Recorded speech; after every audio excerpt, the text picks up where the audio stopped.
Actors, we've all got issues, so let's talk about them. I'm Juan Ayala, and welcome to Actors with Issues.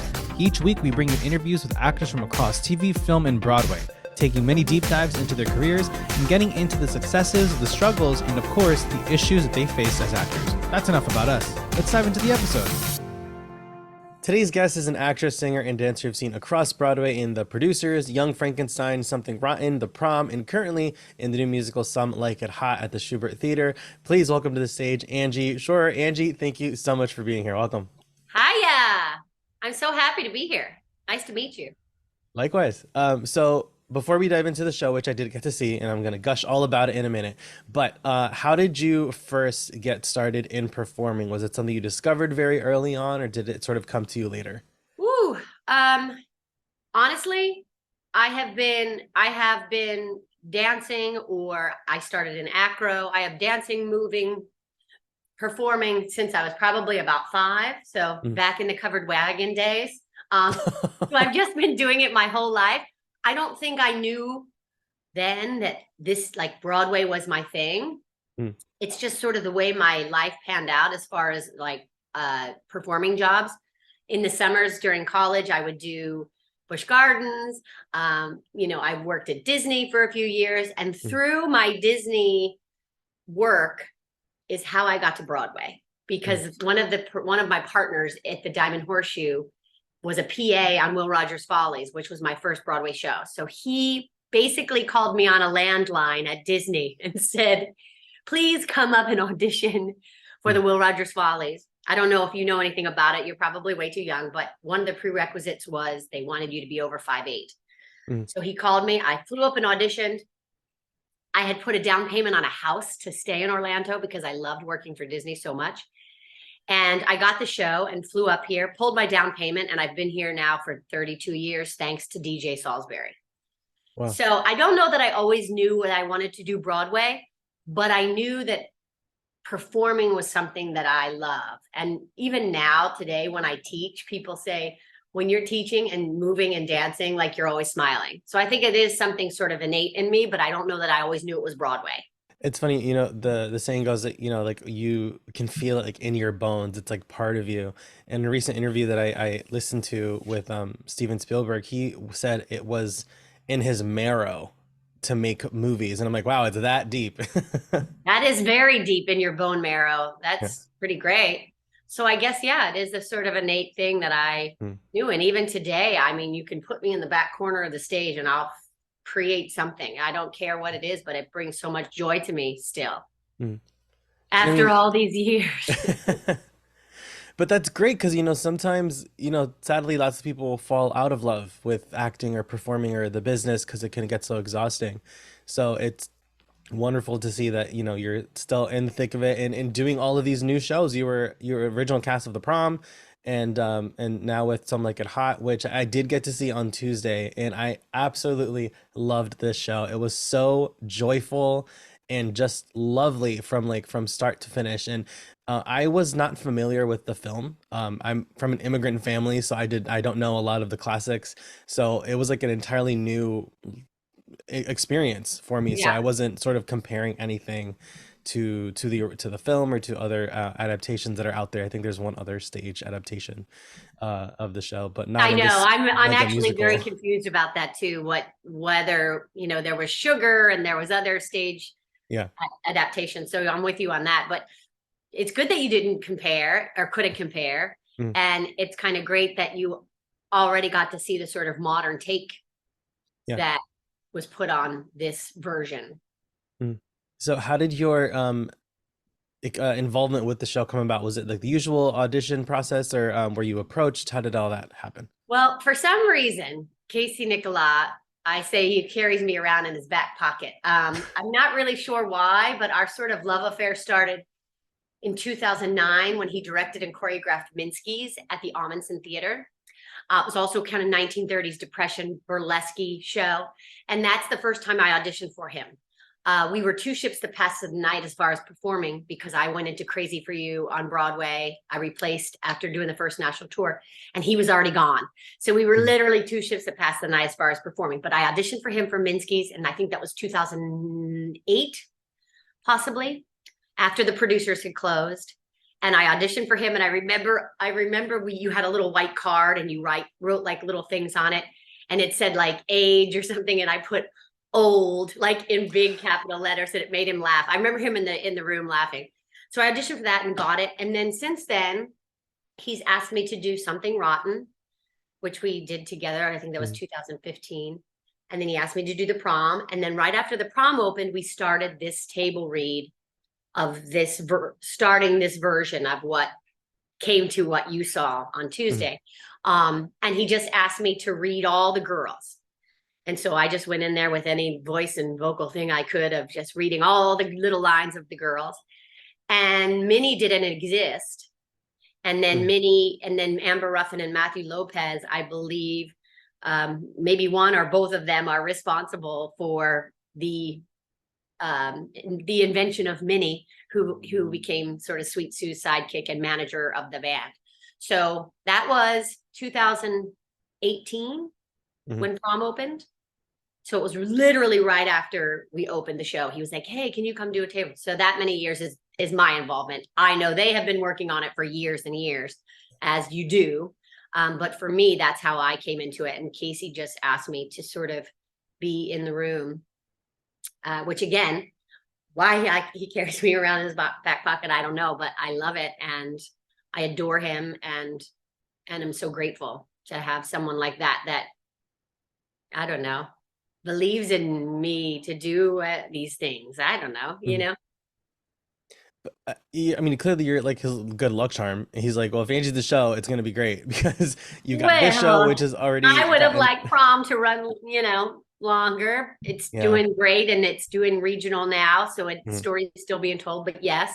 But thank you. Yeah, I do feel when he's at the helm, there's just a joy and a spinning. I don't know, that's the right word, titillating, and I just love it. And I sort of thrive on it. And yeah, I just feel so, and I hope that you see it too when you see the show and the cast that he puts together and he creates. I think he just sort of, it's the only thing he will allow from front of house to back. It's just what happens in that theater and the joy that surrounds it.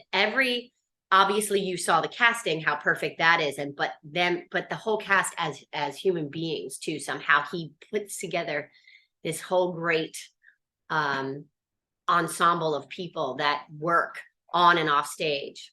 And I feel very lucky to have, I got one right before the pandemic and now this, right out of the Yeah. gate. So I feel very lucky. And it's kind of odd and great that they all sort of are, sort of anthems of the same thing with the tolerance and acceptance and, figuring out who you are, being who you are, loving who you are, feeling comfortable with who you are. And I feel so lucky to get to tell those stories. It's not just all waka waka, Yeah. it really is truly helping people know that they can do that too and follow their heart, be Yeah. true. Yeah, it's such a beautiful story. And as you said, of tolerance and acceptance and identity and finding yourself. It was such a wonderfully told story. And with the career that you've had sort of these, as you said, Casey is one of them.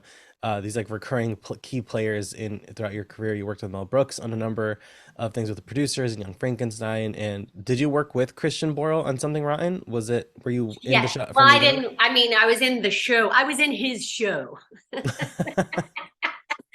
Yes, I was in his show. So I have, work with him.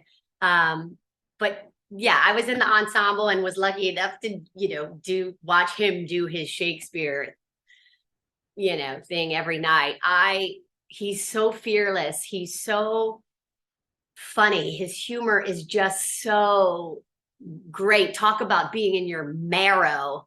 Yeah. It's just so easy for him. And it's so great to watch. What a masterclass. But I watched him as Shakespeare do it. And now I watch him every night, as Joe. And yeah, it's pretty great. I feel pretty lucky. And with the name of our show being Actors with Issues, we always like to touch on sort of career obstacles and lessons learned along the way. So, what comes to mind as maybe one of the biggest lessons you've learned in your career that you can share with our audience? Oh gosh, I think, you know, it's so hard not to, but sort of not comparing yourself to other people. I'm always going to be the second banana. I've never even when I was younger going to be the ingenue or the park and barker. It's just not who I am. It's not in my marrow. Mm, And just to not compare yourself and know that what you have and what essence you bring into the room, what colors you have are like nobody else's. And it's hard not to get down on yourself, and because you compare yourself, oh, I wish I could do that. I wish I could do that. I wish I had that note. But sometimes you just don't. And it's okay. And I think when you stay true to yourself, that's even better. And that's even more appealing to people because and you're confident in who that is. You know, mm, sort yeah, of the journey of our show, yeah. and being okay with that and knowing that that's good and that's what you're here. That's who you're here to portray and be and show to other people. And always keep the joy. It ain't worth it if it's not joyful, especially after what we've been through the past few years. Yeah. Don't you agree? I absolutely agree. It is so, of course it's easier said than done, to sort of to keep that joy and optimism, especially in such a competitive industry and unpredictable industry.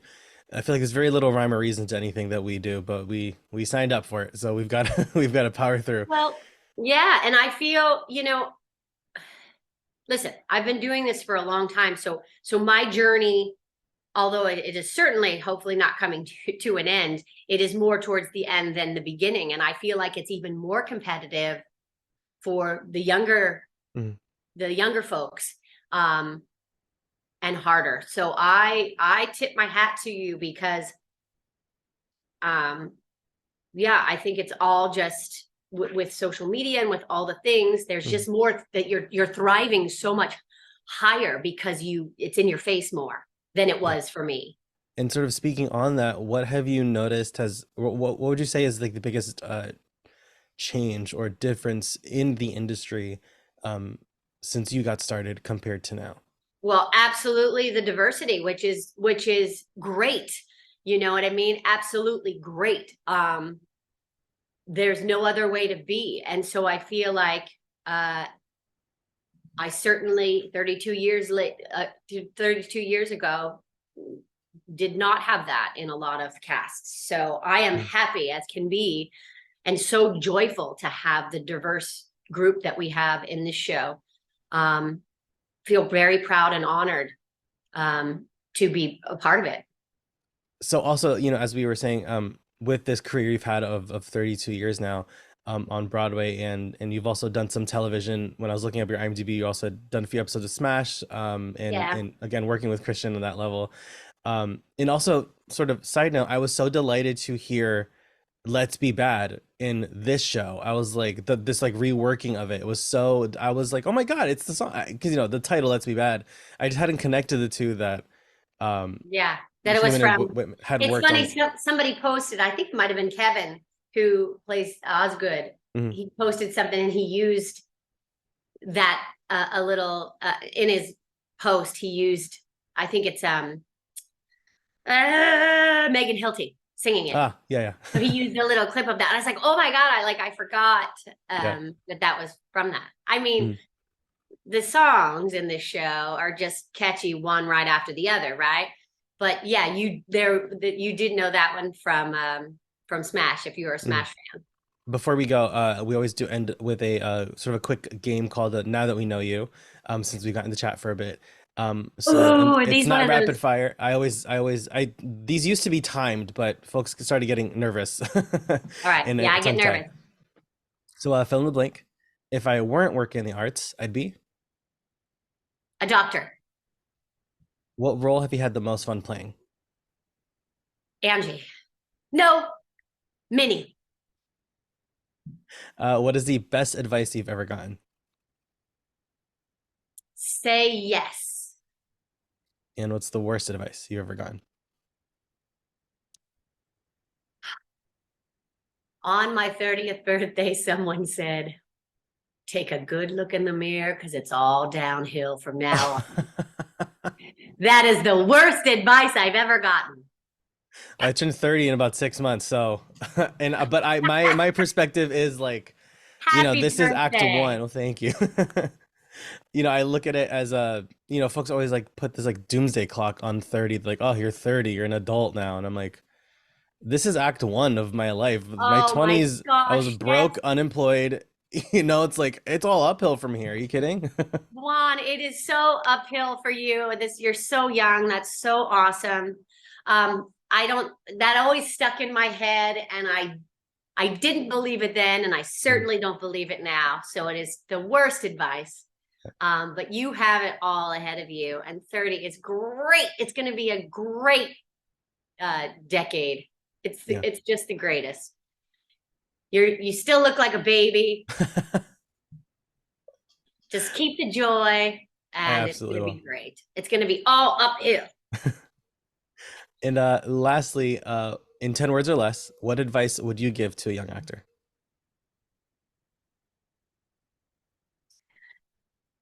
Mm. Know your colors. No one else is like you.